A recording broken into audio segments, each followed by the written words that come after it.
I have ruled Orendal for 11 years, and in that time I have learned to read a room in 3 heartbeats. A man's hands tell you his trade. His eyes tell you his want. The slight tilt of his chin when he enters the throne hall tells you whether he has come to give something or take something, and whether he knows the difference. I was very good at reading rooms. I was less good, my counsel would tell you, at reading people. They were not wrong. But I did not discover the full weight of that until a traveling herbalist in a canvas tent at the Haveth Border Fair looked at me with those steady gray eyes, and did not say a single word about the fact that I was the king, 3 days running. Let me start at the beginning. It was Lord Advisor Harren who gave me the idea, which means it was, in the end, Harren's fault, and I have told him so. He had been at me for 2 full seasons about a mate, as Harren had been at me for 4 of the 11 years, with the same argument arranged in a slightly different order each time. Orendal needed a Luna. The border packs were restless. The northern bloodlines required a joining or the old treaty would fray, and so on.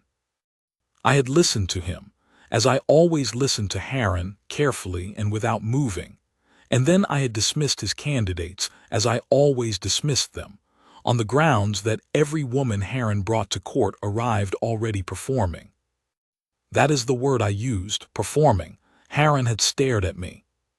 "My king," he said, in the tone he reserved for moments when he thought I was being unreasonable, but was not yet certain how to say so without losing his post. "Every woman brought before a king is nervous. Nervousness looks like performance." "No," I said, "I know nervousness. What I am describing is a woman who walked into my hall knowing exactly what expression to arrange on her face before she crossed the threshold. She was not nervous. She was prepared. There is a difference." Harren had been quiet for a moment, and then he had said, "Because Harren, for all his faults, is not a coward, then perhaps the king should meet women who have no reason to prepare." I had looked at him. "The Haveth Fair," he said carefully, "runs for a full fortnight at the border. Every traveling merchant, healer, and craftsman in the northern reaches comes through. It is not the kind of place a woman expects to meet a king." He meant it as a suggestion, carefully framed. I heard it as a dare. 3 days later I left Orendal in a rough merchant's cloak, with a false name, Kale, which is not much of a disguise but served well enough, 2 guards in plain wool a half-mile behind me, and a certainty that I would spend a fortnight in a market fair and return home with nothing but confirmation that honest hearts were rarer than Harren believed. I was right about most of that. The road ambush was not part of the plan. The Haveth Trade Road cuts through a strip of old forest before the border flats, and it was there, 2 hours from the fair, that 3 men stepped out of the trees with the look of people who had not eaten well in some time, and had decided to correct this by relieving travelers of their goods. They were not exceptional fighters. They were, however, fast, and one of them had a long knife, and I had not brought my sword, a king traveling incognito. I had reason should not carry a weapon that would mark him. I had brought a short blade. It was enough to see the men off. It was not enough to keep the knife out of my side entirely. The wound was not deep. It was, however, bleeding steadily as I walked the last miles to Haveth, and by the time I reached the fair's edge I was aware that my cloak was doing a poor job of hiding it. The fair itself was a sprawl of canvas tents and wooden stalls, lit against the early dark by string upon string of candle lanterns, smelling of spiced broth and sawdust, and the particular musk of a dozen wolf packs pressed together in trade. I was familiar with the scent of Haveth. I had passed through it twice as a young man, before I was king, but I did not know it well enough to navigate it quickly in the dark with a wound in my side. I found the herbalist's tent by accident. It was at the far edge of the fair, away from the main market lanes, a small canvas structure with a hand-painted sign, a sprig of something I did not recognize, and beneath it, in small precise lettering, "Remedies, Wound Care, Willowbark Compound, Consultation by Arrangement," and a lantern hanging outside the door flap that was still lit, which meant someone was awake inside, which was all I required. I pushed the flap back and stepped in. She was at a low work table, grinding something in a stone mortar, and she looked up without alarm. That was the first thing I noticed, not the alarm, its absence. Most people, when a large man in a dark cloak pushes into their space at night, startle. She did not. She looked at me the way a craftsman looks at a new piece of work, taking in the relevant details, filing them away, deciding what they meant. "Sit," she said, and nodded at the low stool across from her table. "I have not told you why I am here," I said.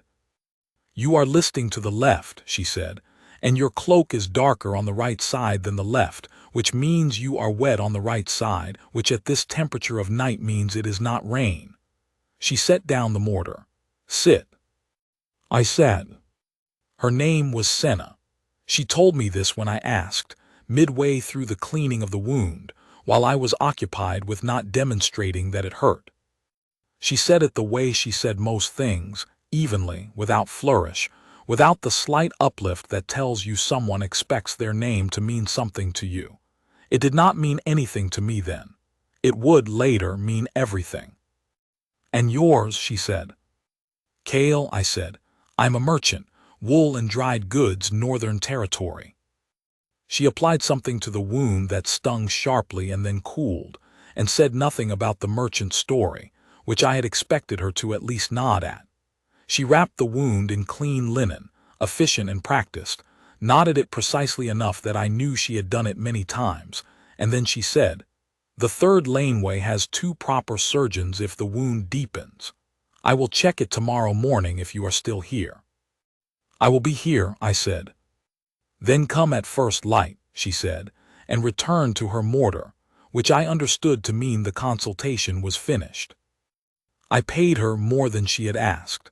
She did not comment on the extra and put it in the box beneath the table without counting it, which told me either she trusted her customers or she did not particularly care about the money, and I left. Outside, in the cold lantern light of Haveth, I stood for a moment and tried to identify what was bothering me. It was not the wound.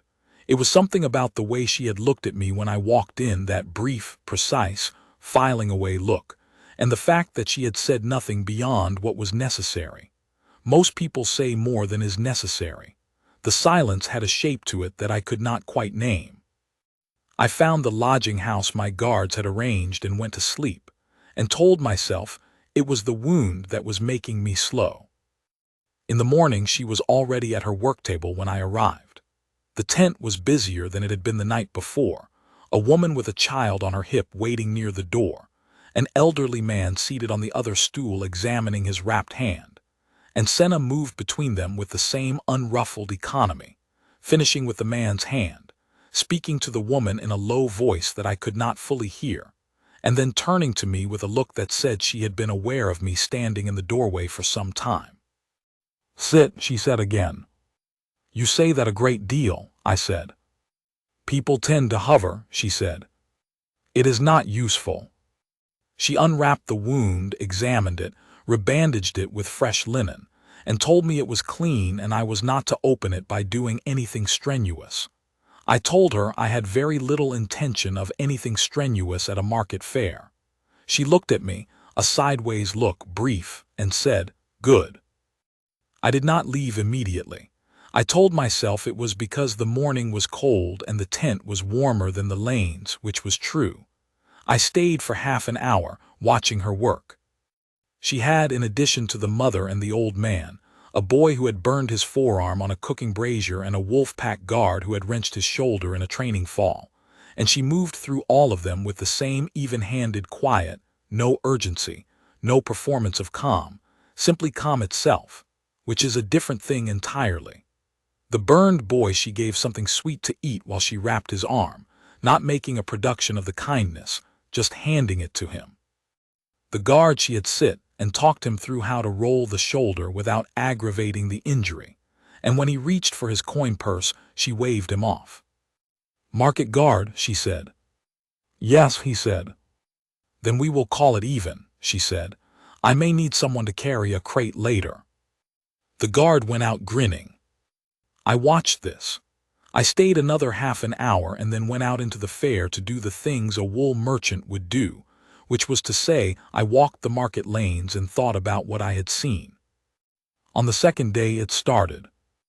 I do not know another name for it. The bond, the wolf bond, the mate thread, the destined thing my advisors had been telling me about in dry, administrative language for years, does not arrive the way they describe it in old stories, like a crack of lightning or a wheel of gold light. It is subtler than that. It is a warmth behind the ribs in a specific location, on the right side just below the shoulder, and at first I thought it was the wound. It was not the wound. The wound was healing cleanly. This was something else, a warmth that increased slightly whenever I was near Senna's tent and decreased slightly when I walked away. I noticed it the way you notice an unfamiliar sound in a familiar room, not with alarm but with a precise, quiet attention. I said nothing about it. I went to the tent at first light for my wound check and I stayed. I was making no secret of staying and Senna made no comment on it, and I watched her work and I talked to her when she had a moment, which was not often. When I did, I asked her practical things. How long she had been traveling, whether she worked alone, what brought her to Havoth. It is on the road, she said, to the last question, which was not an answer but was not untrue. Where are you headed? Wherever the work is, she said. And is there work here? She looked at me. There is always work, she said. There are always people who need things. The fair just concentrates them. I had met dozens of healers in my time as king. They were largely of two kinds, the ones who needed you to understand how skilled they were and the ones who simply did the work. Senna was entirely the second kind. The work was the point. The skill was in service of the work. She did not require acknowledgement of either. It was, I realized, on the afternoon of the second day, deeply disconcerting to be around. I was used to being the most observant person in any room. I had built a kingdom on it. And Senna had a quality of attention, not sharp, not aggressive, simply thorough, that made me feel, for the first time in a very long while, as though I was the one being read. Not with any particular intent, simply the way she read everything, carefully, honestly, for what it was. That afternoon a merchant came in who could not pay for the remedies he needed, a cough that was becoming serious, he said, and no coin left after the fair's entry fee. Senna gave him the remedies without discussion, wrote out the instructions for use and sent him away. The merchant thanked her 3 times. She nodded once.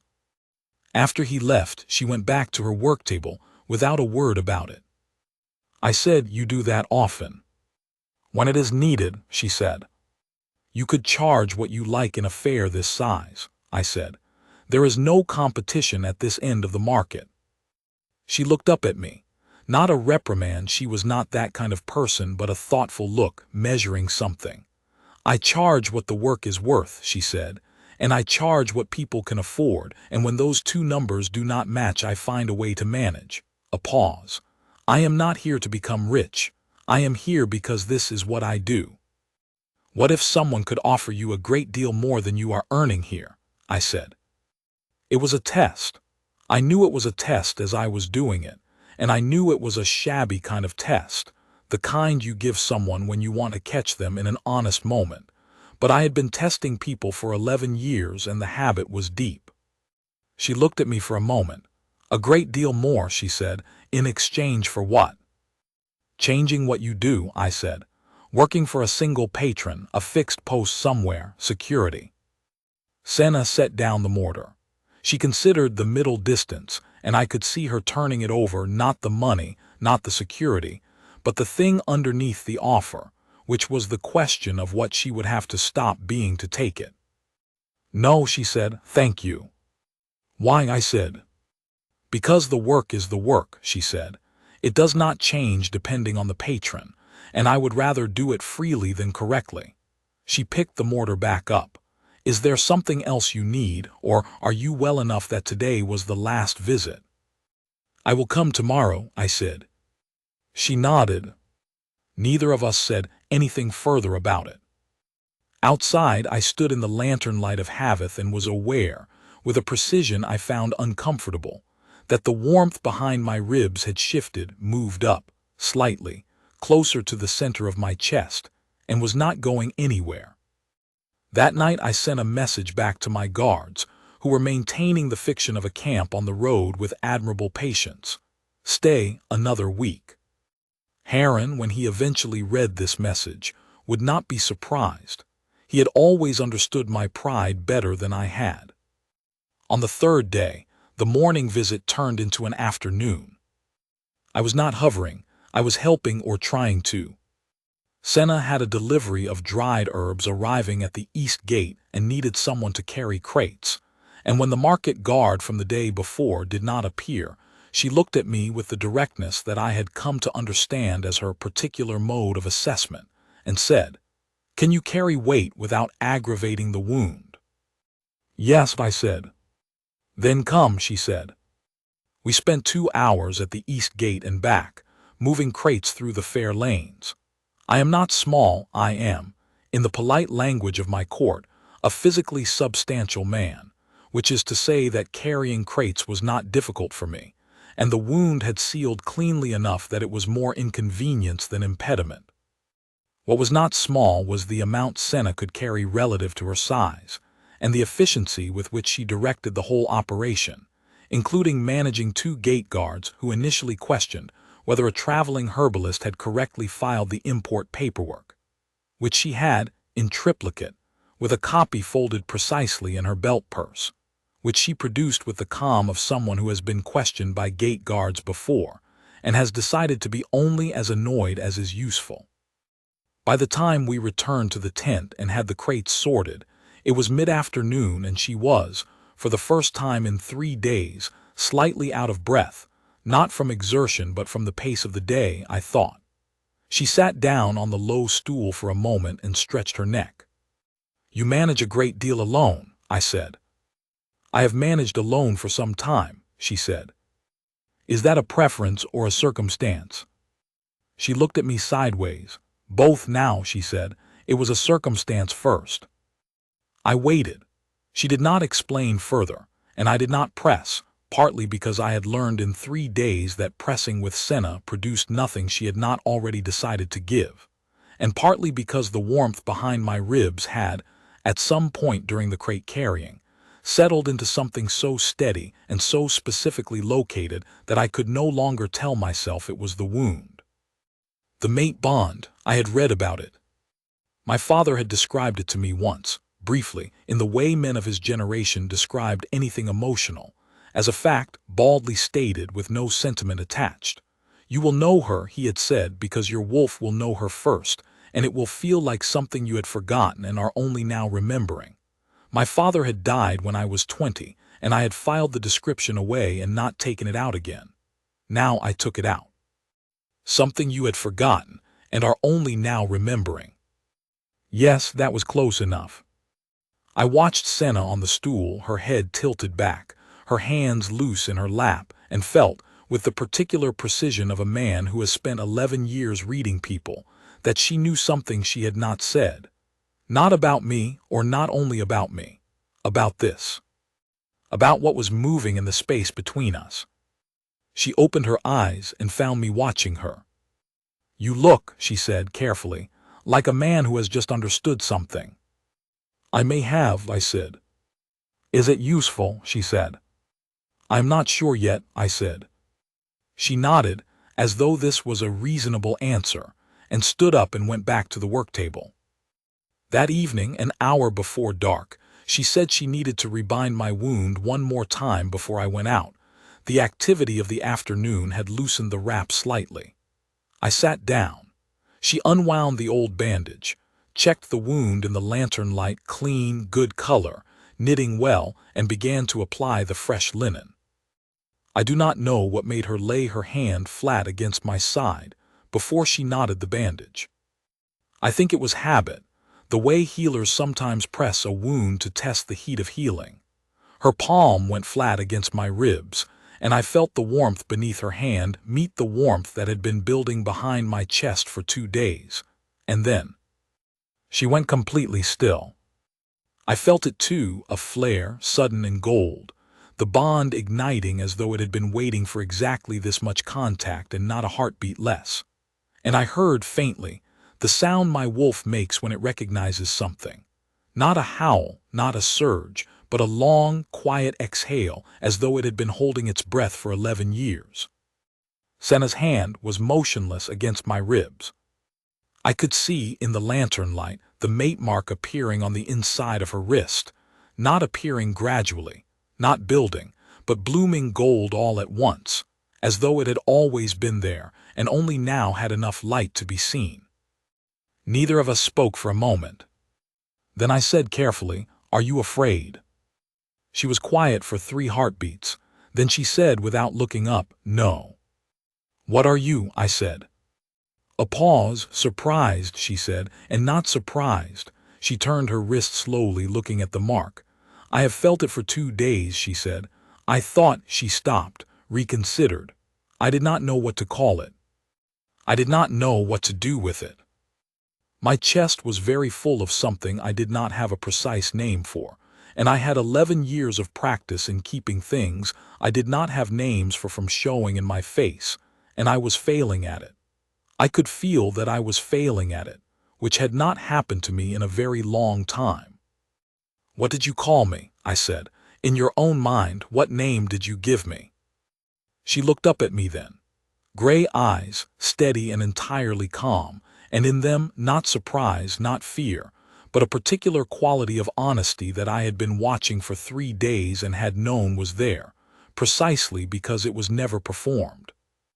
"The king," she said. The tent flap opened. My guard captain, Oren, had run out of patience, or the fortnight had been shorter than I remembered, and he had come to the Havath fair in the plain wool he reserved for travel, which still sat on him like armor, because Oren could no more disguise what he was than a mountain could. He stepped inside, took in the tent, took in Senna, took in my face, which was, I was fairly sure, doing something that faces of kings are not supposed to do in front of witnesses, and stopped. "My king," he said. And just like that the tent was a different size. The word hung in the candle lantern light, and the whole shape of the last 3 days rearranged itself around it. Cale, the wool merchant, the rough merchant's cloak, the false name chosen for its closeness to the real one. All of it, 3 days of it, and she had known. She had known, and she had not said anything, and she had taken me in anyway. I turned back to her. She was looking at Oren with the precise, measuring look I had come to know, not alarmed, not calculating, simply taking in new information and deciding what it meant. Then she looked at me. "How long?" I said. "The first morning," she said. "There was a woman who came in before you who had seen you ride through the village near Havath Road 2 seasons past when you came to the border dispute. She described you quite specifically." A pause. "You have a distinctive profile." "And you said nothing," I said. "You were not saying anything either," she said, "and you needed the wound dressed. The rest seemed like your own business." I looked at her for a long moment. Outside the tent, I could hear the Havath fair going on, the market calls, the cook fire smells, the particular dense hum of 100 wolves in a small space. And it all seemed very distant from the canvas tent with the lantern and the woman who had known and had helped me anyway and had made no performance of either. "I was testing," I said. "Hearts. I wanted to find." I stopped because the sentence sounded, said aloud, slightly absurd. "I disguised myself to test the honesty of strangers in a market fair. Heron would have words for this." Senna's expression shifted. Not amusement, it was something gentler and more precise than amusement. "I know," she said. "I thought you might be. You asked me about the patron offer, and you watched how I handled payments." "And," I said. "And I answered honestly," she said, "because that is how I answer things, not because I was being tested." She paused. "If I had known for certain I was being tested, I would have answered the same way. The answer would not change." The warmth behind my ribs had expanded to fill the whole of my chest.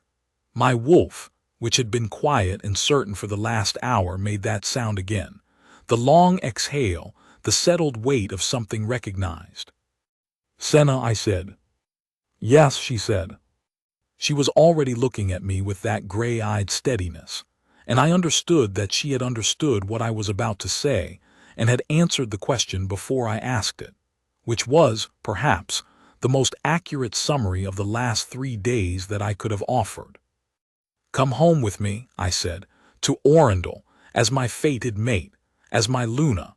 A pause, not because of the bond, because you are the only person I have met in 11 years who did not change their face when they thought it would be useful. She was quiet for a moment. I did not fill the silence. I had learned in 3 days not to fill her silences. They were not empty. "I would need to finish the fair," she said. "There are people who come on the last 3 days. I do not want to leave them without." "3 days," I said. She nodded, then she said, "I have no rank, no pack, no wolf gift." "I know," I said. "Your council will have opinions," she said. "My council," I said, "has had opinions for 11 years. They will manage." The ghost of something crossed her face, not quite a smile, but close enough that my chest did something that I was fairly sure was undignified for a king. "All right," she said. Orin, who had been standing in the tent doorway with the stoic expression of a man waiting for the moment he can return to normal duties, cleared his throat.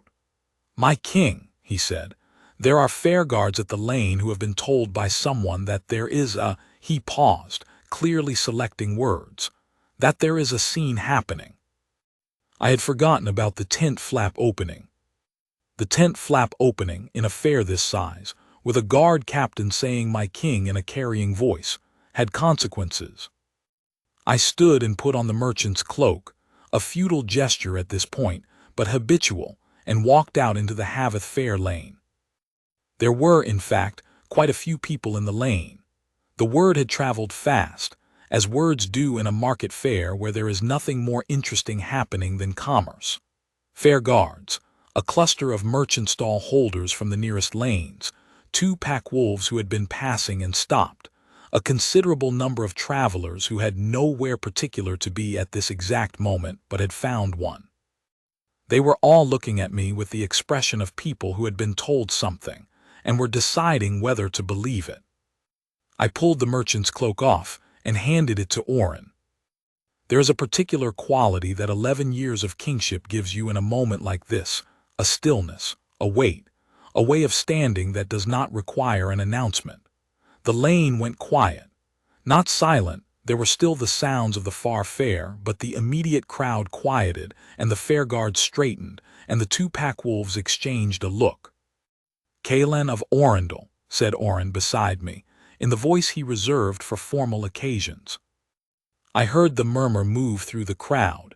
The syllables of my name passed from person to person, the recognition traveling outward. Then I turned back to the tent, because the crowd was not the point. Senna had come to stand in the tent doorway.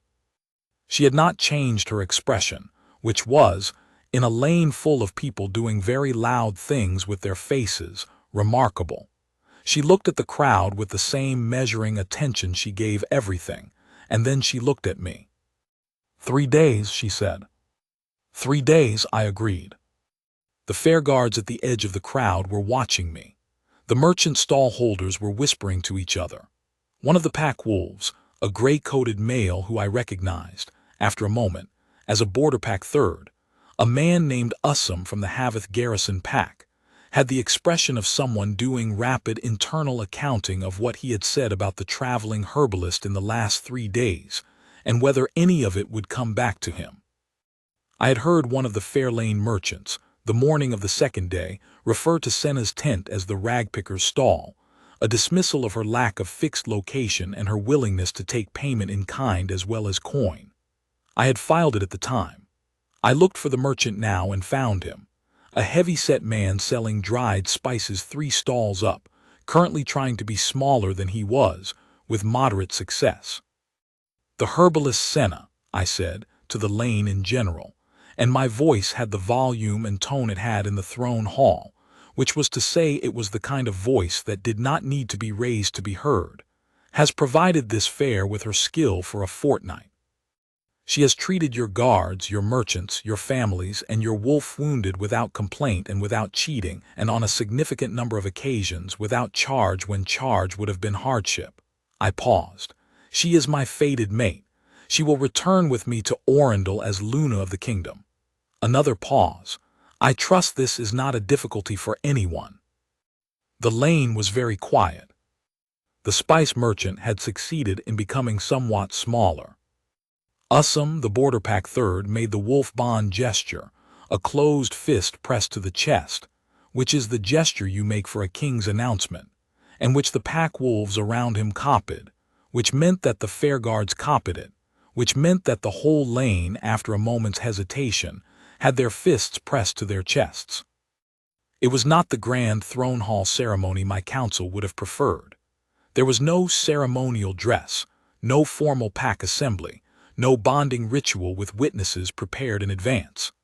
There was a canvas tent, a lane of market stalls, candle lanterns coming on as the light failed, and a woman in a plain traveling dress standing in a tent doorway with a mate marked gold on her wrist. It was, of all the moments I had imagined for this event over 11 years, not one I had thought to imagine. It was, without question, the one that fit. The 3 days finished the fair. Senna worked them as she had worked every other day. The wound draping, the remedies, the careful management of what people could pay and what they needed. And I was there for most of it, not doing anything in particular except being present, which I had not previously understood was a thing that could be done usefully. Orin brought a second guard detail, in plain wool that fooled no one but was polite, and they stood at the lane entrance and kept the merely curious from crowding the tent, and otherwise left her to it. On the last morning, a woman came in with a child who had a fever that had not broken in 2 days, and Senna worked with her for an hour, methodical, careful, explaining everything as she did it, her voice even and warm in a specific way that was different from her usual evenness, a frequency she reserved for children and people who were frightened. I watched her. I had been watching her for 6 days at that point, and I was aware that I was still learning the grammar of her, the inflections, the small distinctions, in the same way you learn the grammar of a country whose language you thought you knew. The fever broke before they left. The mother cried, briefly. Senna put a hand on her arm for a moment and then returned to her table without comment. That was the last consultation. After, she packed the tent, efficient, organized, everything in its place, the crates stacked with the precision of someone who knew exactly how much space she had and had not wasted any of it. And when she had finished, she stood outside the folded canvas and looked at the Haveth Fair lanes the way you look at something that has served you well. "Ready?" I said. "Yes," she said. I had brought the better horse for the return, not the road horse I'd ridden out on, which was a sound animal but unimpressive, but the Orindal gray that had been Orin's mount for the ride to Haveth. Senna looked at it, assessed it, and mounted without assistance, which startled one of the junior guards into an expression I chose not to acknowledge. We rode north. The Haveth border flat gave way to the trade road, and the trade road went into the old forest, and the forest opened onto the gray stone flats of Orindal's southern approach. I had ridden this road hundreds of times. It looked different with someone beside me. Not because it had changed, because I had. Harren met us at the outer gate, which meant someone had ridden ahead to warn him, which meant Orin had managed all of this with his customary efficiency and without being asked. Harren is a thin man, economical in his expressions, who in 11 years of service has communicated more information per lifted eyebrow than most men manage in a full speech. He lifted one eyebrow now, looked at Senna, looked at me, and did not say a single word. I dismounted. "Lord Advisor," I said. "This is Senna. She will be Luna of Orindal. We will arrange the formal bonding at whatever pace she prefers." Harren looked at Senna again. Senna looked back at Haran with the gray-eyed measuring attention she gave everything, and Haran's eyebrow came back down, which in his particular language meant, "Well, then." "Welcome to Orendal," he said. And then to me, in a tone that had 11 years of suppressed "I told you so" buried in it, "I trust the fare was productive, my king." "Extremely," I said. The gate guards, who had been pretending not to listen, were pretending slightly less well than usual. The council was, as Senna had predicted, opinionated. There were 8 of them, and they came to me in the first week with concerns arranged by category. Lineage, no traceable wolf bloodline. Rank, no pack affiliation. Prior connection unknown in any of the treaty circles. And what Councillor Veth called with exquisite tact the manner of the announcement by which he meant. In a market fair lane, before a crowd of merchants and border pack thirds, without ceremony, without preparation, and without the council's advanced knowledge. I listened to all of it. I was sitting in the throne chair, which I do not normally do in council meetings, but I had sat in it today deliberately, because the throne chair has a way of clarifying to everyone in the room what kind of conversation this is. When Councillor Veth finished, I said, "She treated every wolf wounded and sick child in the Haveth Fair with equal care and without cheating. She refused a substantial financial offer to change what she does. She knew who I was for 3 days and said nothing, and treated me as a man who needed a wound dressed because that is what I was." I paused. "She is my fated mate. The bond is declared. The matter is settled." Veth opened his mouth.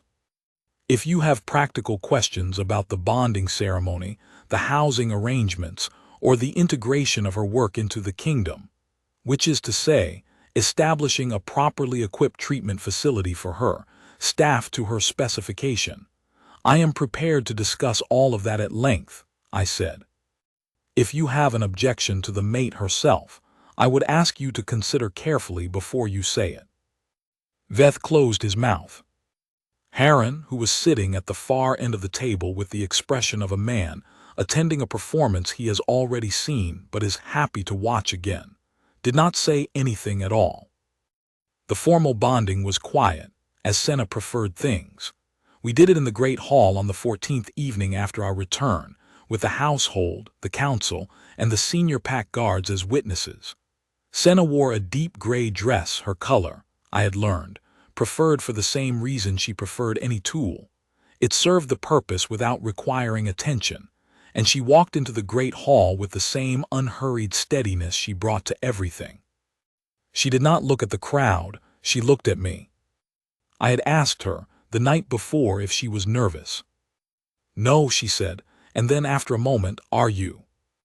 I had thought about it honestly, which is the only way to answer Senna. She has a quality that makes dishonest answers feel visible. "Not nervous," I said. "Careful, there is a difference."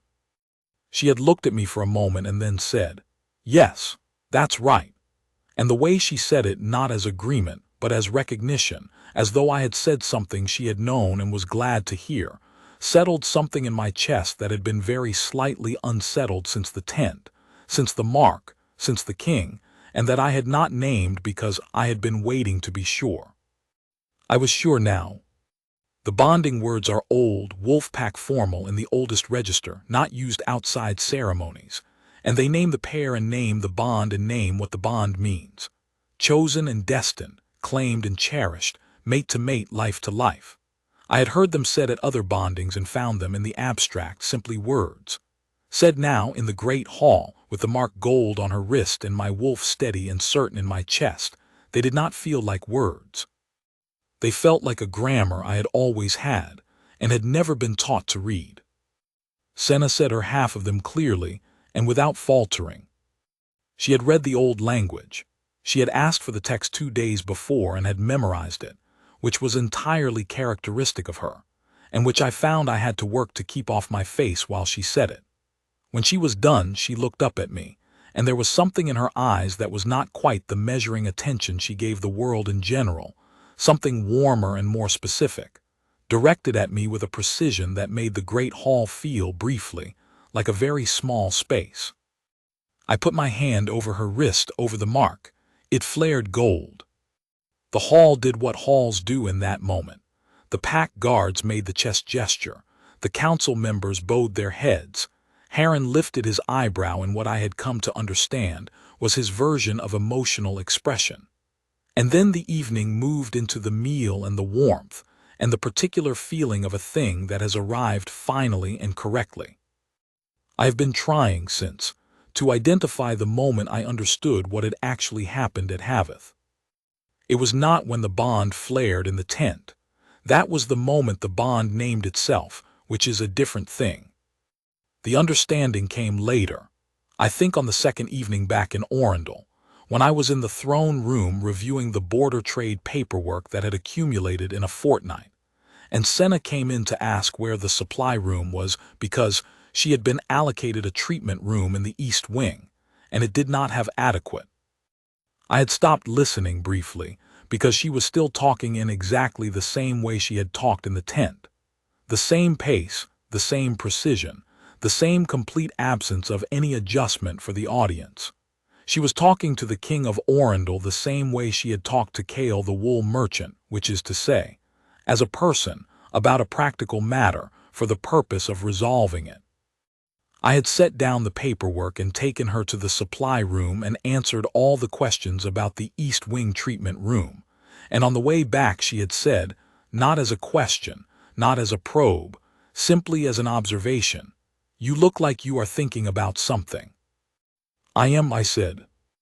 "Is it useful?" she said, which was exactly what she had said on the third day of the fair when I had understood something and she had asked whether it was useful.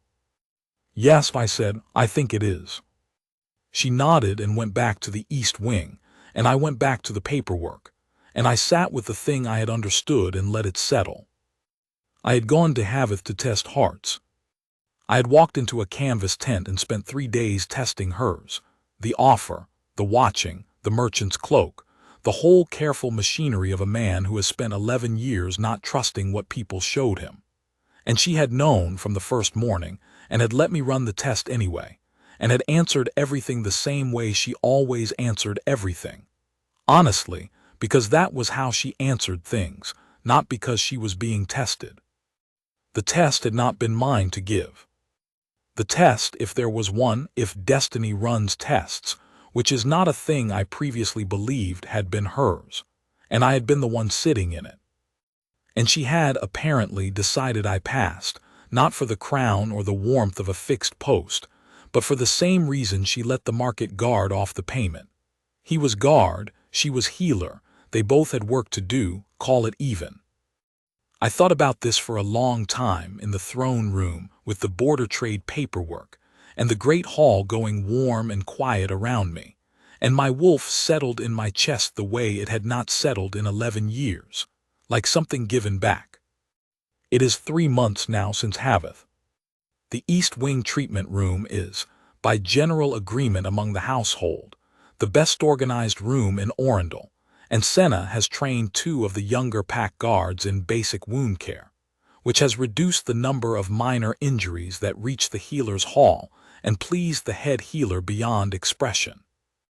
Harren has learned to bring her his administrative questions at second bell rather than first, because she is in the middle of preparations at first bell and prefers to complete a task before moving to the next. The council, including Councillor Veth, has largely rearranged its understanding of what a Luna of Orindal looks like, though this has taken longer for some than others. She still gives me the look. The measuring look, the filing away look, the look I noticed the first night in the tent and could not name. I know it better now. It is not assessment, or it is not only assessment. It is what she gives everything she cares about, attention, real and thorough, for what it is. She gave it to the burned boy in the fair. She gives it to the morning consultations in the East Wing. She gives it to me, in the throne room when I am working through something difficult, and she has come in on one errand or another and stayed because she judged that I was working through something difficult and did not want to be asked about it. I asked her once, this was a month in after a council session that had run long, whether she found Orindal difficult, the adjustment, the size of it. She considered this as she considers things. It is on the road I am already on, she said. The work is the same work. The place is larger. A pause. You are not what I expected. What did you expect? I said. I did not know what to expect, she said. I had only ever seen you from a distance, at the border dispute. And then you came to the tent in a rough cloak and a thin false name and bled on my table, and I decided to wait and see what you were. And I said.